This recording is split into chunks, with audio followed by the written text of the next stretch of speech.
Same pendulum problem नहीं है, उसका और फॉर्मेट हो सकता है। जैसे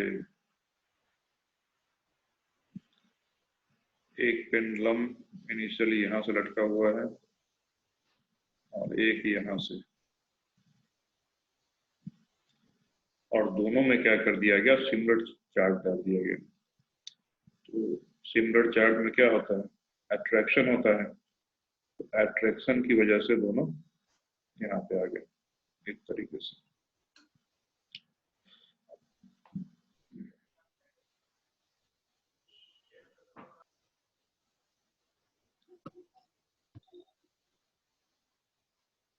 दोनों अट्रैक्शन की वजह से यहाँ से आ गए। और इसमें जैसे मान लो सेम वही जैसे पीछे वाले केस किए थे ना, उसी तरह से टेंशन पूछ सकता है, एंगल पूछ सकता है, चार्ज पूछ सकता है, कोई इंफॉर्मेशन दे देगा फिर उसे सारा चीज पूछ सकता है। जैसे मान लो एक पूछा हुआ क्वेश्चन है, इस पे करते हैं डेटा के साथ है कि सपोज करो ये जो गैप है ये 5 सेंटीमीटर है। इनिशियली जो था जब ये अनचार्ज था उस समय दोनों बॉब के बीच का गैप जो है वो जो है 5 सेंटीमीटर है। एंड दोनों को क्या किया गया, दोनों को आपस में रब किया गया है, दोनों को आपस में रब कर दिया गया है, इसको भी रब किया गया है और इसको रब किया गया है। तो दोनों को जब आपस में रब किया जाएगा तो क्या होगा, एक पे मान लिया प्लस क्यू चार्ज आएगा तो एक पे माइनस क्यू चार्ज आएगा, और दोनों का मास भी क्या है, सेम, दोनों का मास सेम है। और रस्सी की जो लेंथ है, स्ट्रिंग की जो लेंथ है वो दी गई एल ये या फिर एल ये दिया गया है। एल इक्वल टू जो है वो 20 सेंटीमीटर, एल की वैल्यू 20 सेंटीमीटर दी गई है। एंड ये जो है आफ्टर सेपरेशन, आफ्टर जब ये दोनों आपस में मतलब दोनों को चार्ज किया गया तो दोनों में अपोजिट चार्ज क्या होगा, दोनों नजदीक आएंगे। तो ये जो सेपरेशन दिया गया है, ये सेपरेशन सपोज करो दिया गया है 3 सेंटीमीटर, ये सेपरेशन 3 सेंटीमीटर दिया गया है, इक्विलिब्रियम में सेपरेशन है। तो करना ये है, इसमें तुमको निकालना है फाइंड मास निकालना है एंड टेंशन इन स्ट्रिंग निकालना है, स्ट्रिंग निकालना है एट इक्विलिब्रियम। इक्विलिब्रियम में जब होगा equilibrium, tension in string at equilibrium निकालना है।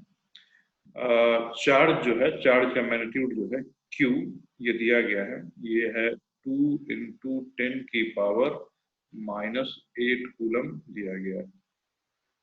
ठीक है, तो ये दोनों चीज निकालो इसमें से।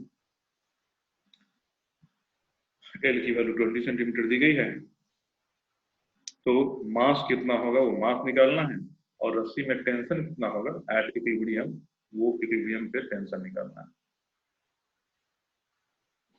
क्वेश्चन समझ में आ गया? Yes sir. चलो चलो बनाओ, जल्दी बनाओ।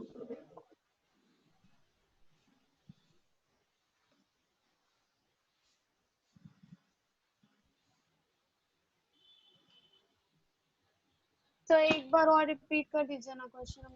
क्वेश्चन ये है कि पहले क्या था, पहले जितने भी पेंडुलम वाले क्वेश्चन किए हैं उसमें पेंडुलम जो था एक ही पॉइंट से सस्पेंडेड था और दोनों पे सेम चार्ज हुआ करता था।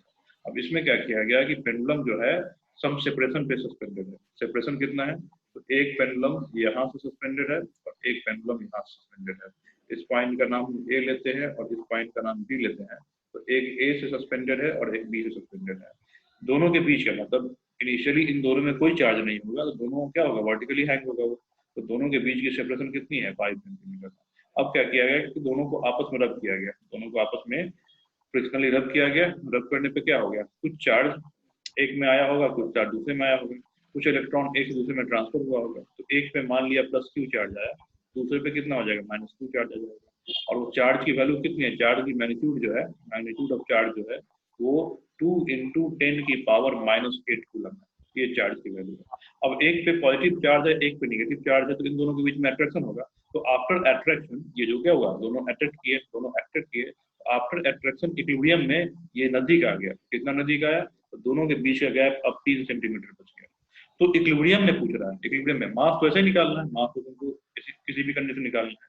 फिर दूसरा पूछा है कि इक्विलिब्रियम में रस्सी में जो टेंशन होगा किसी एक रस्सी में, मान लो इस रस्सी में टेंशन या इस रस्सी में जो टेंशन होगा, वो टेंशन जो होगा वो टेंशन की वैल्यू कितनी होगी वो निकालनी है। यस सर ठीक। जल्दी 2 मिनट का समय है।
टेंशन 5 into 10 की पावर -3। ओके,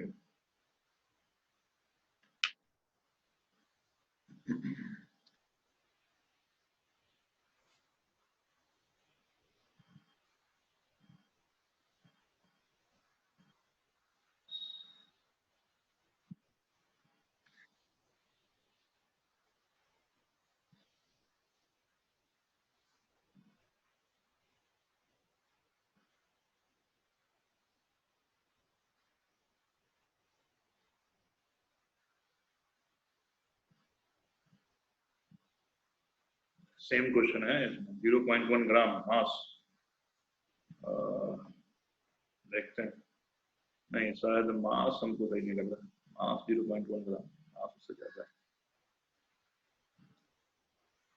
टेंशन तो उसी के आसपास कुछ आंसर था।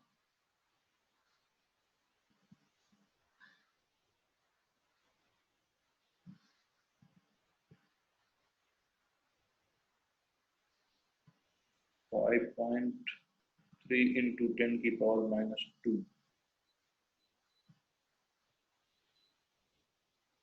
ये गड़बड़ हो गया। एक का -3 आया ऑर्डर में, एक का -2 आया। आंसर देखने,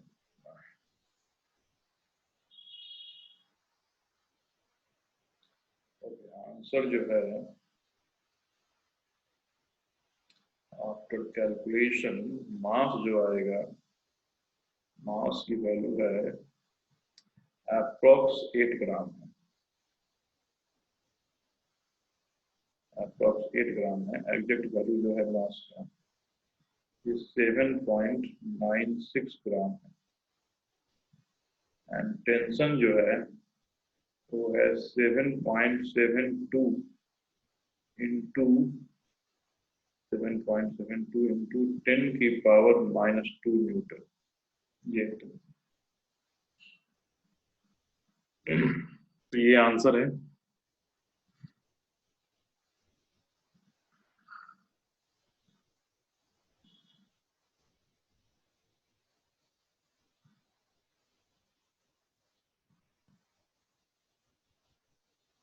चलो देखते हैं। अब इक्विलिब्रियम का है ना, तो देखो यहाँ सिमेट्री है, चार्ज और मास दोनों में सेम है, तो चार्ज और मास दोनों में सेम है, स्ट्रिंग लेंथ भी सेम है, तो दोनों में टेंशन भी क्या होगा, सेम होगा। तो एक का कैलकुलेट कर लेंगे, दूसरा अपने आप कैलकुलेट हो जाएगा। तो किसी एक का एपीडी बना दो, यहाँ पे किसी एक की एपीडी बना दी जाए। तो जैसे लेते हैं किसी एक की एपीडी बनाते हैं। ये सपोज कर लो वर्टिकल है,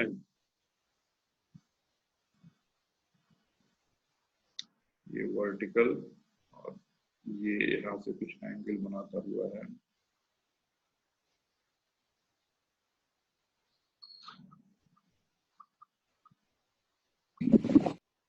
एंगल बनाता हुआ है। अब इसमें क्या होगा कि इसमें एट इक्विलिब्रियम कौन कौन फोर्स लग रहे होंगे। तो एट इक्विलिब्रियम इस पे mg लग रहा होगा नीचे की तरफ, mg लग रहा होगा नीचे की तरफ, एंड टेंशन लग रहा होगा ऊपर की तरफ, रस्सी के लॉन्ग, रस्सी के लॉन्ग टेंशन लग रहा होगा, और साथ में फोर्स ऑफ इलेक्ट्रोस्टैटिक अट्रैक्शन लग रहा होगा इधर, प्लस चार्ज माइनस चार्ज आपस में एक दूसरे को अट्रैक्ट कर रहे होंगे।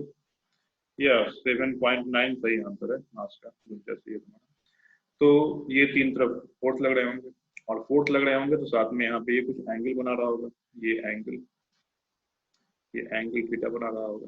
अब यहाँ पे फिर से वापस से क्या करोगे, फोर्स को अपने कंपोनेंट में ब्रेक करोगे, तो फिर से फोर्स को कंपोनेंट में ब्रेक करोगे, सारी चीज निकालोगे, यहाँ टेंशन होगा, ये फोर्स ऑफ इलेक्ट्रोस्टैटिक अट्रैक्शन होगा, और ये mg होगा। अब टेंशन कंपोनेंट में ब्रेक करोगे, इधर आ जाएगा t cos थीटा, इधर आ जाएगा t sin theta at equilibrium. X Y के अलोंग फोर्स, एक्स के अलोंग फोर्स और वाई एक्सिस के अलोंग फोर्स एक दूसरे को बैलेंस करेगा। तो क्या लिखेंगे हम, एट इक्विलिब्रियम, एट इक्विलिब्रियम पे क्या आ जाएगा, यहाँ सॉल्यूशन है, एट इक्विलिब्रियम पे हो जाएगा t sin theta equal to लिख देंगे Fe, and t cos theta equal to लिख देंगे mg, और इन दोनों को डिवाइड करेंगे तो यहाँ से tan थीटा डायरेक्टली हमारे पास Fe अपॉन mg आ जाएगा, Fe अपॉन mg आ जाएगा। अब आगे देखें।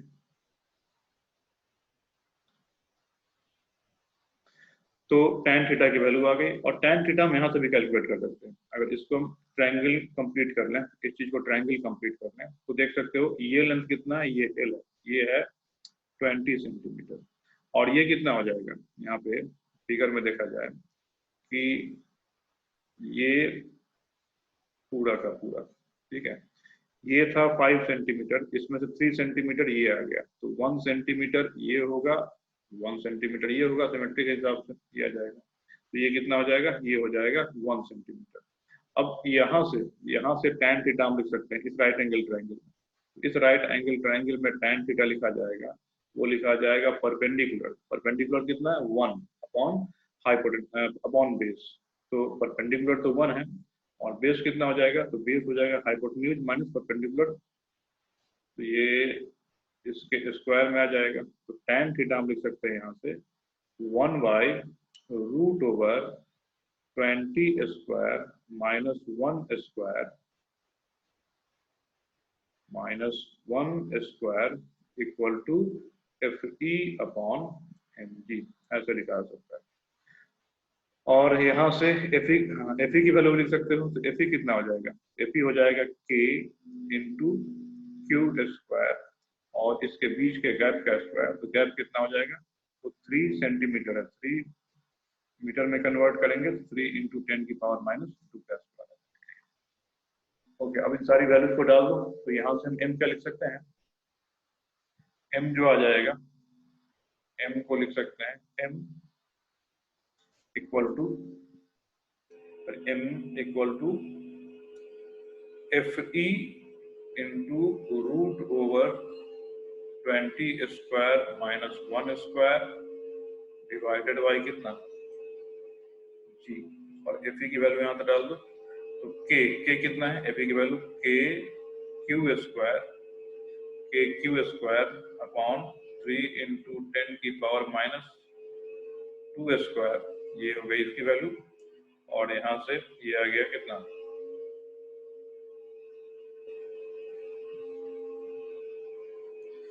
ये है 400 minus 1 root over 399 divided by जी 10 लेगा। अब k की वैल्यू होती है 9 इंटू 10 की पावर 9, q हमें दिया गया है कितना 2 इंटू 10 की पावर माइनस 8 कूलम। तो ये सब वैल्यू जब डालोगे तो ये वैल्यू अप्रोक्सीमेटली 8 ग्राम आ जाएगा। और जब ये निकल गया तो टेंशन डायरेक्टली यहाँ से निकाल सकते हो। टेंशन में क्या लिख सकते हैं, टेंशन लिख सकते हैं हम लोग, mg आ गया है तो t cos theta equal to mg है। अब t इक्वल टू कितना हो जाएगा, t equal to mg upon cos theta, m आ गया 8, g आ गया 10, और इसी में फिर कॉस्ट लिख सकते हो, इसी राइट एंगल ट्रायंगल में cos थीटा, तो cos थीटा हो जाएगा बेस कितना हो जाएगा, बेस ये है, बेस अपॉन हाइपोटेन्यूज, तो बेस कितना हो जाएगा, बेस यहाँ से हम निकाल सकते हैं, बेस जो आ जाएगा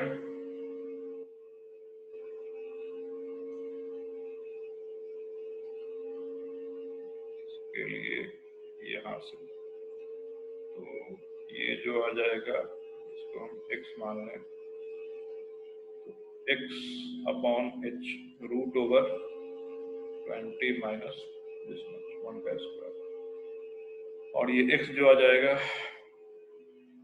ये आ जाएगा रूट ओवर 1,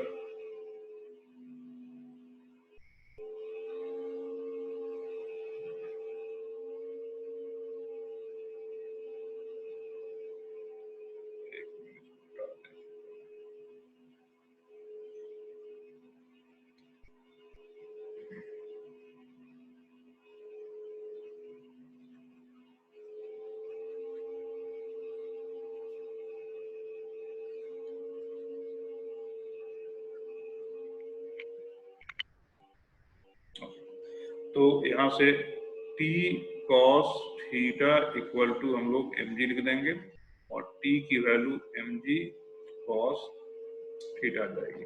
m कितना है 8 ग्राम, तो 8 ग्राम को लिखोगे 8 इंटू 10 की पावर माइनस 3 kg, g की वैल्यू लिखोगे 10, और ये कितना आ जाएगा, बेस ये कॉस्ट कितना हो जाएगा अपॉन cos थीटा, तो कॉस्ट कितना लिखोगे, कॉस्ट लिखोगे बेस अपॉन हाइपोटेन्यूज, तो ये cos थीटा जो आ जाएगा, cos थीटा ये वैल्यू जो आ जाएगी रूट ओवर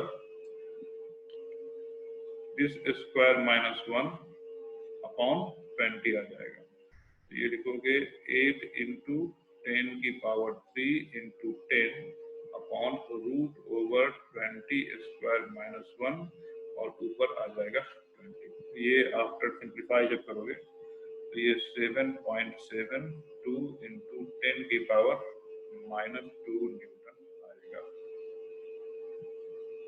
ये टेंशन की वैल्यू हो जाएगी।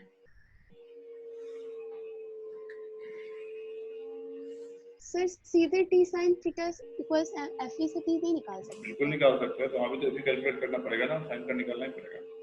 अब FE का कैलकुलेशन में हमको थोड़ा ज्यादा मुश्किल क्या होता है, काम करना पड़ेगा। यहाँ तो खाली FE तो q1 q2 upon r square होगा, मतलब फिर k डालोगे q1 का स्क्वायर डालोगे, ज्यादा स्क्वायर है ना उसमें, यहाँ तो खाली mg किया काम करता। पर सर वहां से करने पे ना सीधे 8 into 10 to the power minus 2 आ रहा है, तो वो सही है कि गलत? 8 into 10 की पावर -2, हाँ ठीक है, आसपास है, ठीक है, 7.7 का है ना, ठीक है चलेगा, एप्रोक्सीमेशन करते हुए चल। तो ये कुछ पेंडुलम बेस्ड प्रॉब्लम थे। अच्छा, कल मैंने क्वेश्चन बोला था कि असाइनमेंट का क्वेश्चन किए थे तीन पेंडुलम का। Yes sir. वो समझ ही में नहीं आया कौन सा क्वेश्चन था sir.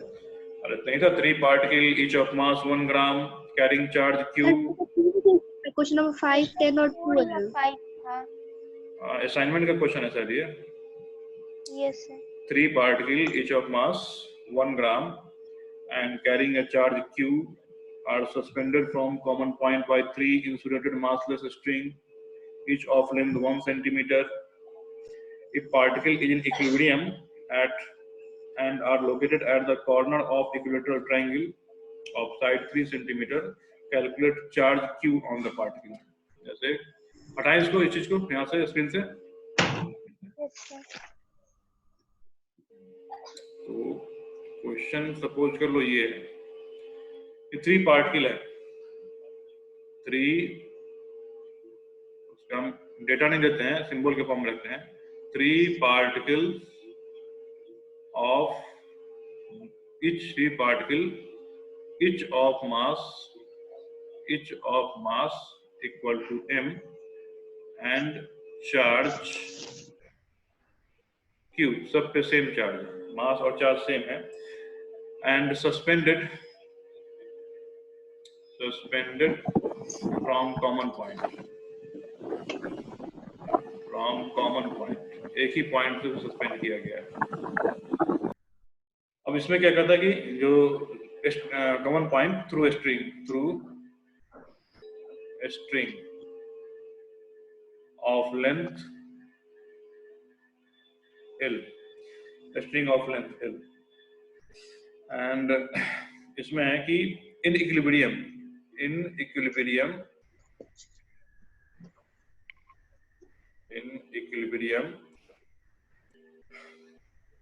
particles are located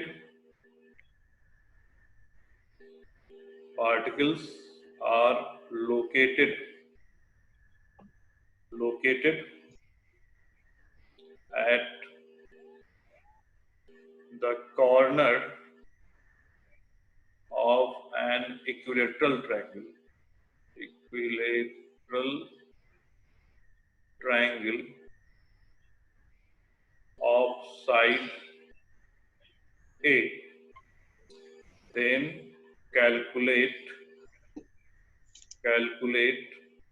charge Q in terms of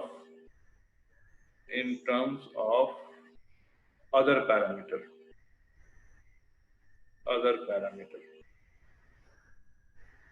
तो चार्ज Q को, जो मास L है, मास M है, लेंथ L है ना, और ये साइड ऑफ ट्रायंगल A है, इसके पैरामीटर में कैलकुलेट करना है चार्ज Q कितना होगा, ये वैल्यू कैलकुलेट करना है। तो इसमें सबसे पहले फिगर सबसे महत्वपूर्ण है कि फिगर सही बनना चाहिए। तो चलो यहाँ पे हम फिगर बनाते हैं। यहाँ पे फिगर बनाते हैं सबसे पहले कि मान लो इस तरीके से है,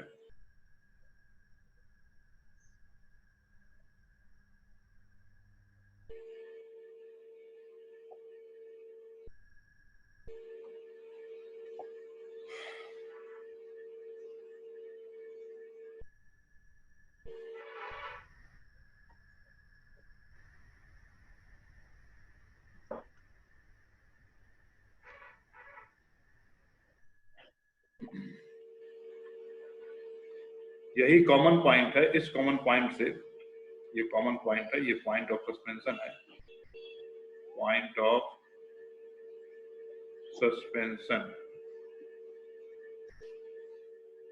सस्पेंशन है, और इसी कॉमन पॉइंट से एक यहाँ पे, एक यहाँ पे और एक यहाँ पे लटकाया पड़ा है, डाला हुआ है। और इक्विलिब्रियम में ये जो है, जो हर एक के बीच की जो दूरी है, ये भी a है, ये भी a है और ये भी a है। रस्सी की लेंथ L है, रस्सी की लेंथ L है, इस रस्सी की लेंथ भी क्या है, L है। ये पॉइंट O है, ये A मान लो, ये B मान लो, ये C मान लो। तो पूछ रहा है कि हर एक पे चार्ज जो है चार्ज Q, उस सबको बाकी पैरामीटर में कैलकुलेट कीजिए। अब इसमें से किसी एक को उठा लेंगे, यहाँ से किसी एक को मान लो उठा ले, और इक्विलिब्रियम में उस पे क्या फोर्स लग रहा है, उस फोर्स की वैल्यू कैलकुलेट करके हम चीजों को कैलकुलेट कर लेंगे। अगेन यहाँ पे एक और चीज दिया गया है, एक और इन्फॉर्मेशन हियर कि L जो है, L लेंथ ऑफ स्ट्रिंग जो है वो काफी बड़ा है। क्वेश्चन के हिसाब से देखोगे जो ओरिजिनल क्वेश्चन है, ओरिजिनल क्वेश्चन में L जो दिया गया है वो 100 सेंटीमीटर दिया गया है और A जो था वो 3 सेंटीमीटर था। तो देख सकते हो कि L जो है A के मुकाबले में काफी बड़ा है। ये दिया जाता है कि अगर कोई अप्रोक्सीमेशन करना हो एंगल से रिलेटेड तो हम कर सकें। तो इसी चीज को सॉल्व करना है, तो हम क्या करेंगे कि मान लो A को पकड़ लिया, यहाँ से A को उठा लिया और A पे लगने वाले सारे फोर्स को हम देखेंगे। तो A पे कौन कौन फोर्स लग रहा होगा, तो A पे एक लग रहा होगा डाउनवर्ड में mg लग रहा होगा, डाउनवर्ड में mg लग रहा होगा। उसके अलावा रस्सी का जो टेंशन है, रस्सी का टेंशन वो लग रहा होगा, तो रस्सी का टेंशन जो है वो इधर लग रहा होगा। और साथ में यहाँ पे अब A पे 2 फोर्स लग रहे होंगे, A पे 2 फोर्स, और वो दोनों फोर्स कौन कौन होंगे, तो देखो दोनों फोर्स, एक फोर्स जो होगा, एक फोर्स ऑफ रिपल्सन इस लाइन के लॉन्ग लग रहा होगा, एक फोर्स ऑफ रिपल्सन इस लाइन के लॉन्ग लग रहा होगा, और एक फोर्स ऑफ रिपल्सन इस लाइन के लॉन्ग, ठीक है सर, एक फोर्स ऑफ रिपल्सन इस लाइन के लॉन्ग लग रहा होगा। तो अब यहाँ जो नेट इलेक्ट्रोस्टैटिक फोर्स आएगा, नेट इलेक्ट्रोस्टैटिक फोर्स, वो नेट इलेक्ट्रोस्टैटिक फोर्स इन दोनों का रिजल्टेंट आएगा, इन दोनों का रिजल्टेंट जो इनके बीच से गुजरेगा, ये इन दोनों का रिजल्टेंट क्या है, नेट इलेक्ट्रोस्टैटिक फोर्स यहाँ से इस तरीके से आएगा, इस तरीके से।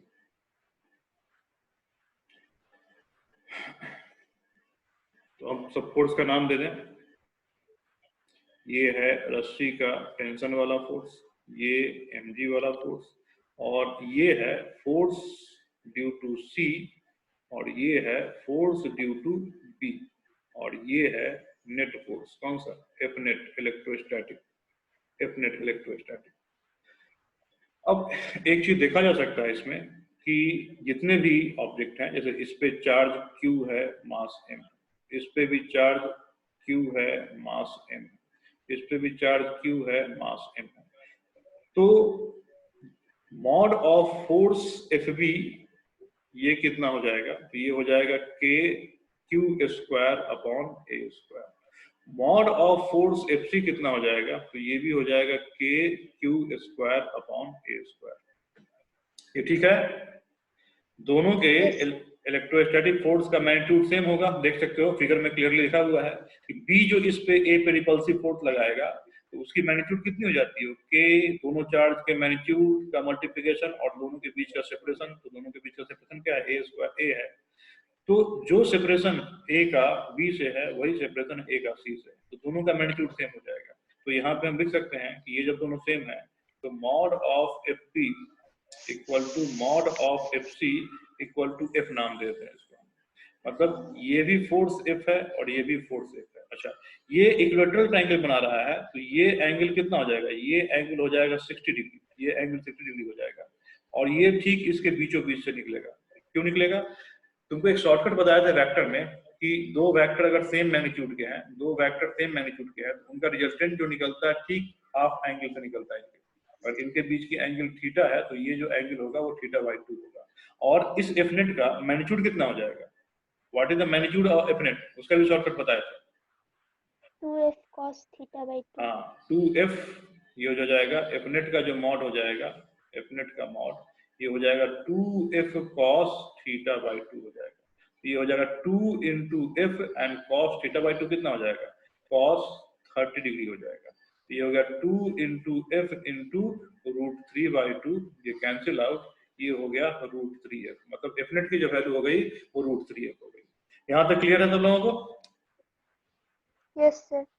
मतलब ये हो गया √3 into एफ नेट, तो किसी एक को डाल दो यहाँ पे, ये आ गया k q square upon a square. ठीक है, क्वेश्चन का पोर्शन मिटा दें सर। ये वाला जो लाइन Yes, sir. है एफ नेट का वो हॉरिजॉन्टली नहीं ना है? कौन सा एफ नेट का? F net. हाँ बिल्कुल हॉरिजॉन्टल होगा ना, बिल्कुल हॉरिजॉन्टल होगा। देखो यहाँ समझो, यहाँ पर देखो,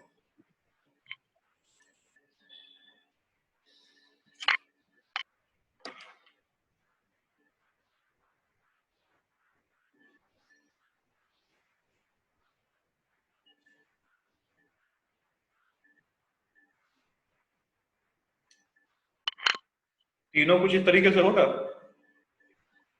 यस सर। कुछ इस तरीके से, ठीक है। अब मान लो हम इसकी बात कर रहे हैं, यहाँ पे इसकी बात कर रहे हैं, तो इस पे कौन कौन फोर्स होगा, केवल इसकी बात करें यहाँ पर इसकी। तो देखो इस पे जो फोर्स होगा, एक नीचे mg लग रहा होगा, एक नीचे mg लग रहा होगा, एक रस्सी का टेंशन लग रहा होगा, और एक Fe, एक फोर्स ऑफ इलेक्ट्रोस्टैटिक रिपल्सन इधर लग रहा होगा ऐसे करके इस तरीके से, और एक ऐसे लग रहा होगा, दिख रहा है ना, एक ऐसे, एक ऐसे और एक ऐसे। तो इन दोनों का रिजल्टेंट कैसा हो जाएगा, ये आ जाएगा ना, तो ये हॉरिजॉन्टल ही होगा। Yes sir. ठीक है, तो ये हॉरिजॉन्टल ही होगा ये। अच्छा, क्वेश्चन का पोर्शन उठाएं। Yes sir. Yes sir.